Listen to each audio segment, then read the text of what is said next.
Hello, everybody. Welcome to the Buckeye Weekly Podcast. I am Tony Gerdeman, here as always with Tom Orr. Tom, how's it going? Well, Tony, we are in what should theoretically be one of the quietest parts of the football calendar, but as we all know, the XFL and the USFL are back. Woo! And also there's NFL Combine stuff where college football players who have gone to college football heaven and, I don't know what happened to college football players after they leave, but there's some league somewhere where they're going to be doing combine stuff and running around in Indianapolis, and then spring ball starts next Tuesday. And Tony, it feels like it's football season again. No, Tom, I'll just let you know the college football players they go off and they're taken to a football farm where they can run free and just play football all over the farm. Sounds great. What about the ones who end up in Cleveland? Does that? Oh no, they're put down. Right away. Boom, just gunshot to the head. Boom, they're done. So yes, speaking of the NFL Combine, as the talking portion of it has already been underway, the actual playing athletic portion of it begins today, Thursday. I'll just give you a rundown so you know what to expect. Thursday, March 2nd, it's the defensive linemen and the linebackers, so you'll get to see Zach Harrison. I think all of this is on NFL Network. The broadcast portion of this starts from 3 to 8. Then March 3rd, which is Friday, 3 to 8 again, you've got your defensive backs and your special teams. So you're talking Cam Brown and Ronnie Hickman. Then March 4th is the big day. That's Saturday. That's the one that everybody's looking forward to. That's 1 to 8 p.m. That's quarterbacks, that's wide receivers and tight ends. So you're looking at C.J. Stroud and Jackson Smith and Jigba. Everybody wanting to see what kind of 40-yard dash C.J. Stroud runs. And then Sunday, March 5th, to wrap it up, it's 1 to 7 p.m., the offensive line and the running backs, Paris Johnson, DeJuan Jones, Luke Whippler. So there's your little rundown on what to expect. Tom, over under 4.50 for Jackson Smith and Jigba. I'm going to say over, because I feel like his skill set has not necessarily been contingent on just like absolute elite straight line speed in the way that some other guys have. Jamison Williams was fast, and that's why Jamison Williams is where he is right now professionally. I've never felt like Jackson Smith and Jigba is a guy who's necessarily completely relied upon just straight up speed. He's just great hands, great agility, catches everything, incredible catch radius. All that kind of stuff. That has never felt like his game, but half the time you see these guys run, you hear so many numbers that are like very obviously not the right numbers, that I always feel like I'm always like really surprised at how fast one guy ran and how slow some other guy ran. And, it's like, well, this is the first time you're actually seeing a real number after hearing, what is sometimes real and sometimes very much not real numbers from other people. Well, like Garrett Wilson's 40-yard dash last year it unofficially was faster than Chris Olave's, which shocked people. It was like a 4.38 unofficially. I will say, I think anytime you doubt Jackson Smith and Jigba, you get proven wrong. So I think he can hit 4.49. We'll see. I think he will at the pro day. We'll see there. Tom, over under 5.0 for Paris Johnson. He's such an athletic guy that I think you might see him under. I'm going to say under just because I don't want to be branded as a hater and I'm going over everywhere. So I'll say under, but that may be unrealistic. I'm not sure. I have not ever paid particularly close. I don't know that I've ever seen Paris Johnson run a dead sprint 40 yards straight in a row. So I feel like this is a little bit of a guess. Tony, though, do you remember when Paris Johnson was just a recruit and Orlando Pace is walking down the tunnel and he's walking down the tunnel next to Paris Johnson and I have a picture of them together. And like that day, I just said to you, like, this is going to get used so irresponsibly in the future, just completely reckless, irresponsible comps.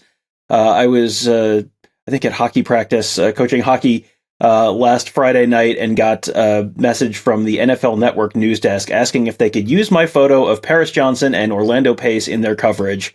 And I said, sure, because you asked, unlike other people who have other photos in recent past, whole different long story. But so, yes, so I'm so glad that the completely irresponsible legacy of that photo will get to live on in the national spotlight at some point this week. Can't wait. I remember when I took that photo. Some of your best work. One last one, Tom. Over under 4.69 for Zach Harrison. Four nice for Zach. See, this is the problem. I don't really pay attention to the combine, so I don't know what is a good speed for. Is that like an average speed for a defensive end, or is that a good speed for a defensive end? That would be good for a guy his size, but we know he's a ridiculous track athlete. Yeah, he was like a superstar track athlete at Orange High School because there were like 4.5s in high school that were rumored for him. Yeah, and as we all know, all of the numbers are exactly right. So I will once again say under for him. I don't think we got you on the record for either Zach or Paris. What are your 4.99 for Paris or 4.69 for Zach? I'll say Paris doesn't even run it, but I would say over. I think under for Zach Harrison.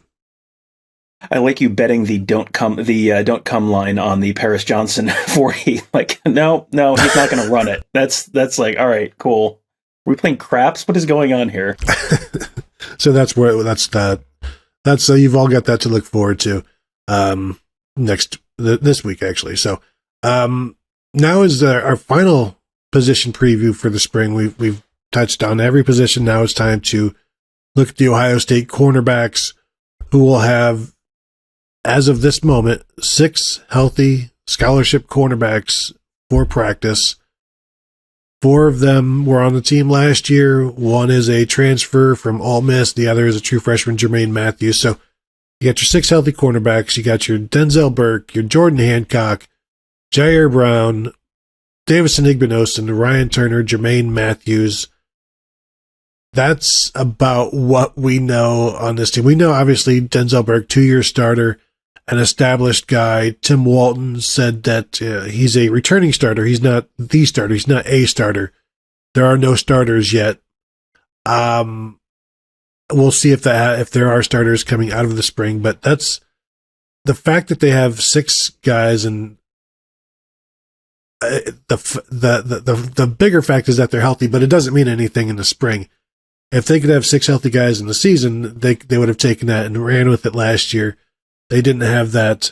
So really it just starts with having 6 guys getting to go through spring practice and getting to grow, because they missed that opportunity during the season, really. Right. There was never any real rhythm to the cornerback rotation, to the cornerback development last year, because it was just, look around, point to you and you. You guys are both standing upright and seem to be mostly in one piece. You guys are going to play corner this year. And it was a little bit like, we talked on the last show about the running backs, and there was just kind of never, they kept shuffling through different guys and different combinations, because there was just, you constantly had someone banged up, someone hurt, someone, unavailable. It was kind of a mess last year for a long stretch, and they just sort of piecemealed their way through it. Now you have a spot where you've got some depth, and you've got some quality depth. You've got, they lost Cam Brown, and Cam Brown is someone who, when he was on the field, was pretty solid for him last year. But he was just, his whole career, he was just constantly banged up. It never felt like he was 100%, past about September 15th. So last year, Jordan Hancock was supposed to be, you kept hearing positive things about Jordan Hancock, and then Jordan Hancock missed most of fall camp and pretty much the first half of the season. So you didn't get a full healthy year out of him. Jair Brown was kind of thrust into the spotlight last year. He did a pretty respectable job. Now, what's he going to look like as a sophomore? Because usually it's that second and third year where you see guys take that kind of next step. So, this is the third year for Burke and Hancock, and second year for Jair Brown, and second year for Davison Igbinosun, who he might be the one I'm most interested to see this year, just because he is the veteran. He did have a pretty decent freshman year, but also we haven't seen him. So it'll be good to kind of just get a baseline. Like he's someone who could walk in and potentially earn a starting job without having, a weird outlier, like true freshman starts kind of situation. But also we haven't seen him. So I think he's the one I may be most interested to see. And I think that needs to be reiterated, where he's going to have to earn a job. He's obviously coming over to Ohio State to start, but you're not just going to walk in and be a starter. He started 10 games as a true freshman at Ole Miss, started the first 9, then lost the job, and then started in the bowl game. And even when he was a starter, he was rotating. So that's something that he's done before, may have to do again, and is accustomed to it. So if he's doing it this year, it won't be out of the ordinary. But I'm imagining Jair Brown, who got one start last year and played a little bit, and we all expect him to be so much better for it. But like you said, Davison Igbinosun played all season long. So how much better is he going to be for that? How much of a restart is there from changing programs? Yes, you're experienced, but you're not experienced in this system. So, how much of a delay is there? How much growth does he still need to have to do? Is he back at ground zero? I don't think so, because he has the maturity and that aspect of what it takes to win a job. Like, that's something that he did in the SEC, did at Ole Miss, and so you're coming in with the proper mentality, I'm guessing. But in terms of what we think we know about this group, Denzel Burke is the one guy that you are, or that I am confident in terms of we know what he is. And I know he started off rough last year. That's not how he played all season. That's not how he finished the season, even though people may just want to grade his season on the first 4 games or whatever. He got better. He got back to who he was, to the Denzel Burke that people were expecting, even though I think we all agree that we were expecting maybe too much based on his freshman season. So now expectations are lower, so perhaps he will exceed the expectations and then I don't know, go to the NFL or whatever.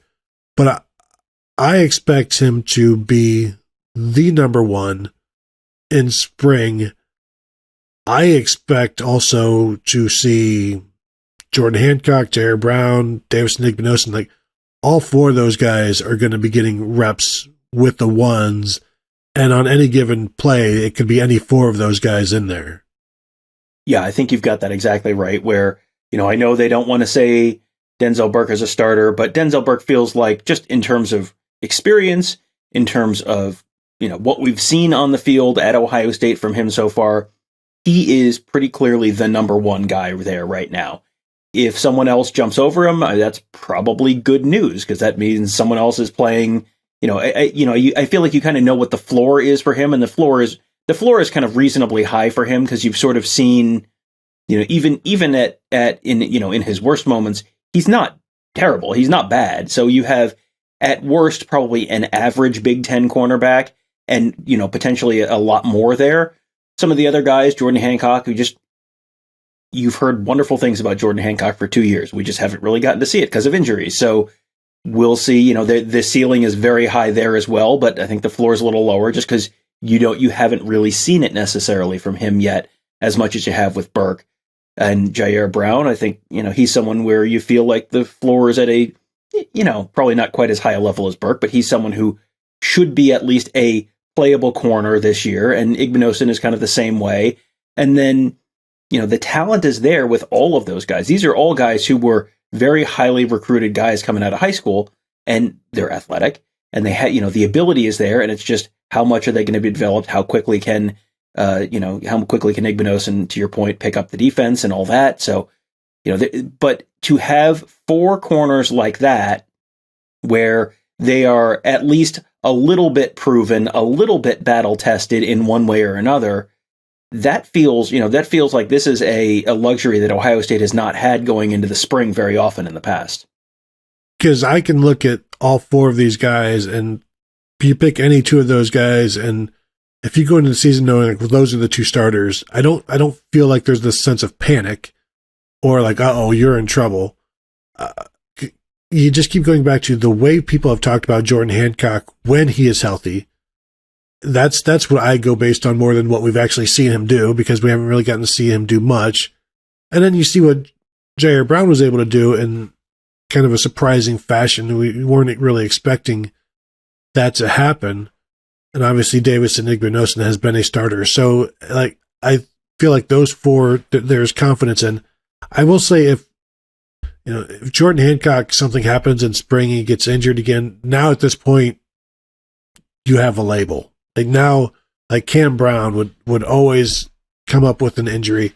And so it'd be really nice to see him just stay healthy and get through it. Because at this point, going into year 3, there's nothing wrong with not having established yourself. We just keep going back to the Marshawn Lattimore example, where, you know, he played as a nickel, kind of as a redshirt freshman, really didn't do much, and then as a redshirt sophomore, that's really where he blew up. And he's not alone in that. You can go to fourth year, fifth year guy Damon Arnett.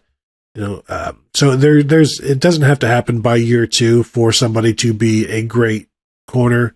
You just got to be healthy and you got to be available, and that's something he hasn't been yet. So maybe he is a guy that explodes in the spring and just becomes one of those guys where, you know, every time you talk to Tim Walton or Perry Eliano or Ryan Day or Jim Knowles after spring or this spring or whenever, and they'll be like, well, we knew this was who he was. This is who we've always talked about. And now everybody else is getting to see it, which is great. So I think those 4 I'm confident in. Ryan Turner was in the spring for last year, was enrolled early and took part in spring. So this will be an opportunity for him to continue to grow and see if he can make a move. I am very excited to see Jermaine Matthews. He's an offensive player on defense, which I think always bodes well at corner. He's a very confident guy. So I'm looking forward to seeing what he can do as well. What do you think about Turner and Matthews in this whole mix? Yeah, you know, anytime you get a guy who's going from his first year to his second, like Turner really didn't play a lot. You saw him kind of in late minutes. I think he redshirted last year. I don't think he played in more than 4 games. But, you know, you saw him at the end of the Toledo game, and you saw him at the end of maybe the Rutgers game, you know, just in sort of spot roles. And he did, I think, perfectly fine in those spots, but you never know how much really to weigh all of that. So I'll be interested to see, you know, how much has he grown this year? How much has he improved and all that? And, you know, where is he in that pecking order? You know, is he behind those 4 guys that we talked about earlier, or is he somewhere in that mix?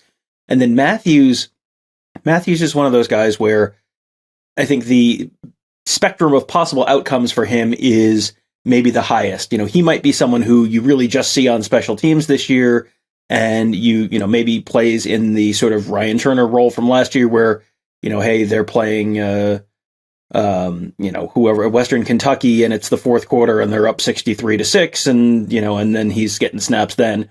Or if, you know, he may be, you know, if he, as, you know, they talked about him as a ball hawk, if he is that kind of a ball hawk and he, you know, he has the measurables, he ended up as a 5-star in at least some of the rating services, maybe he works his way into that rotation and maybe he's the 3rd guy or the 4th guy. I don't expect him to be a day 1 starter just because you've got a lot of other options there. And, you know, Denzel Burke was a starter partly because of Denzel Burke, but partly because of some of the other guys who weren't there and weren't ready in 2021. That's not where you would normally expect a guy to be as a true freshman. I don't expect Jermaine Matthews to be there, but I would not surprise me if Jermaine Matthews was earning meaningful snaps at the mid to late point of the season, but also I'm not expecting that, if that makes sense. It's always fun to watch where everybody starts out the first day of spring, and the assumption is that we will be there watching that first full practice, and you mark down where everybody is repping first, wherever they're repping, and then the next time you get a look, where are they repping then in terms of, you know, they're up to 2, now they're up to 3, to see if Matthews can make some moves. Can he jump Ryan Turner during the spring? Can Ryan Turner jump somebody else? Is Ryan Turner at nickel? You know, these things, because it's going to be more than just Davison, or it's than Jihad Carter and Cam Martinez, we assume, at nickel. Somebody else is going to have to be there. So is it going to be, you know, somebody like a Turner or even a Jermaine Matthews? If there's no route to the field over those 4, maybe you mix them in at nickel and dime, that sort of thing. So seeing where these different guys line up will be interesting. So like, other than that, like, what do we think we will learn?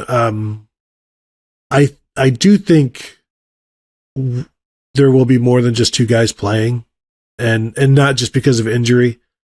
And obviously that's going to happen all throughout spring. They're going to be rotating.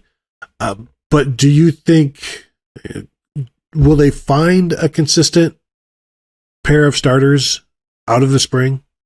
I don't think you're going to come out of the spring knowing these 2 are the guys who are going to be starting, period, end of story, full stop, for game 1 at Indiana. I don't think you're going to know that coming out of the spring. I think you're going to because there's so much time, and this is such a young room. You don't have fourth and fifth year guys in this mix who are guys who you've seen for a number of years, and it's kind of like, okay, the fifth year, you are what you are. Not that many guys take a huge leap between their fourth and their fifth year. This is a really young room. I think everyone is third year or younger here, and a lot of those third year guys either have been hurt, where you haven't had an opportunity to play as much, or have been playing at other places. And so I think there's a lot more opportunity for guys to continue to develop over the course of the summer, over the course of fall camp, potentially earn a role, potentially have that depth chart shuffle again. I mean, this is, we talk about the first day of spring, like you just said, where it's like, you measure your kids on the door jam, and then you go back and you look, 3 months later, and you put another mark there, and oh, look, you've grown an inch and a half or whatever it is.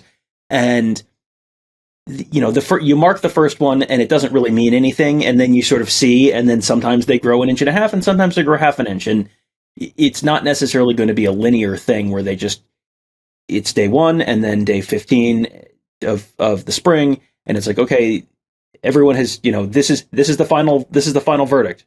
It's not. You're going to measure those cornerbacks against the door jam, against again at the start of fall camp, at the end of fall camp, halfway through the season. That's a spot where this is not quarterback. You're not going to be. It's okay to shuffle, have 3 starters, have a rotation like that. And Tim Walton was asked about, would you prefer to have 2 starters? Would you prefer to have a rotation? And he kind of gave the cornerback is a land of contrasts, and sure, if you have 2 great starters, that's great, but if you have depth, that's also great. And so, I think they're going to play whoever is at the level. It's basically, there is a level of excellence that you must attain, and if 2 guys attain it, then congratulations, you have 2 starters. And if 3 guys attain it or 4 guys attain it, congratulations, you have great depth, and now you're rotating. And it'll just kind of be a matter of coming out of spring. That's not the final measurement. We'll see where they are going into fall camp.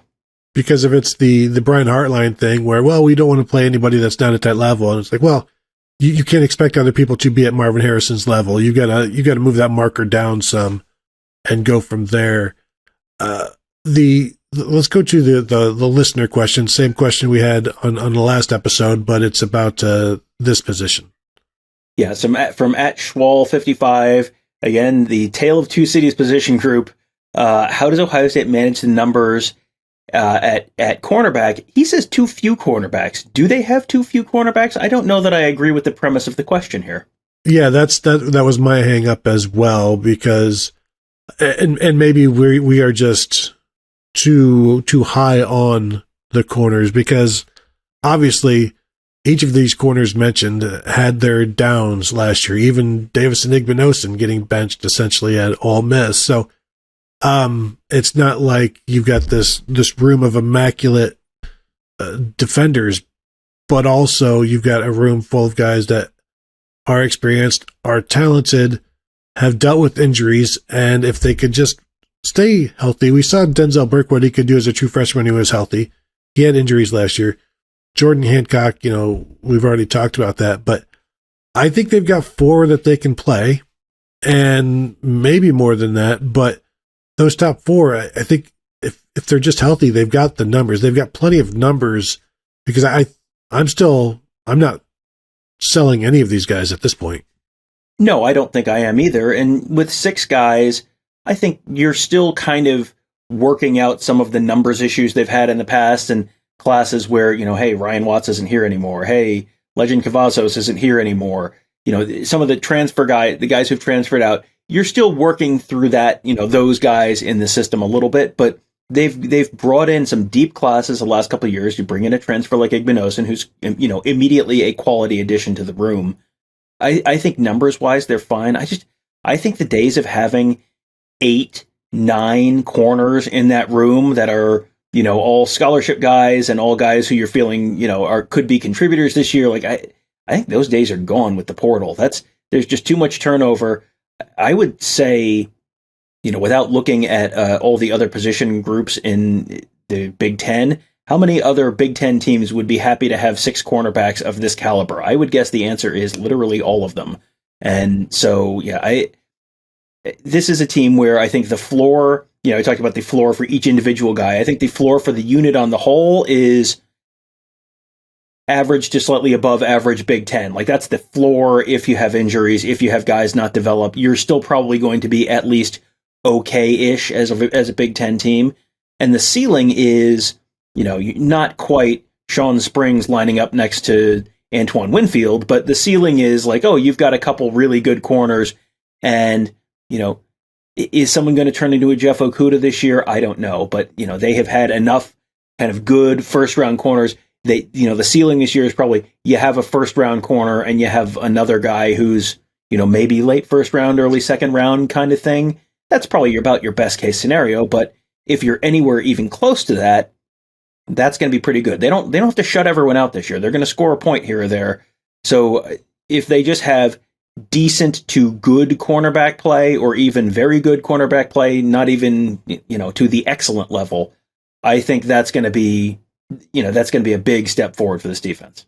And I can hear people saying about they need to be as good as Alabama or Georgia. I can tell you they very well can be as good as Alabama and Georgia were last year, because we saw plenty of faults with the Georgia cornerback situation last year. They still ended up winning a national championship. Alabama didn't quite make it as far as Ohio State did. And I know those are the pinnacles. That's what everybody compares them to. And I think what Ohio State has at corner here this year, I think it could be as good or better than what Georgia had, because it wasn't great. So I think it can be as good as Georgia. That doesn't mean it's great, but good enough to get the job done, as long as you're not facing a Marvin Harrison type of receiver during the games. Anything else before we get out of here? No, just was going to just add that, they're probably facing better competition in practice every day than they're going to be facing most Saturdays, especially in Big Ten play this fall. So, if the offense is lighting it up during the spring, during the times we get to watch practice, or during the spring game when you get to watch, don't necessarily push the panic button just yet, because, number one, this is still like relatively young room, and number two, this is quite possibly the best competition they're going to face until a potential college football playoff matchup at some point in December 31st or January 1st or whatever it is this year. Yeah, and as I wrote on my spring cornerback preview this week, they don't be surprised if they look good, because they will not be facing Julian Fleming and Emeka Ibuka, who are out for the spring. So the talent level at receiver is a little bit down this spring, so they're going to be facing a lot of the young guys and maybe doing some good work there. So look forward to all of that. Spring football is almost here. It starts Tuesday. Looking forward to it. I want to thank you all for joining us. Please become a member at BuckeyeHuddle.com. Say hello to us there on the message board. Also, continue to find us at YouTube.com/BuckeyeHuddle. Thank you all for tuning in, and we'll talk to you guys later.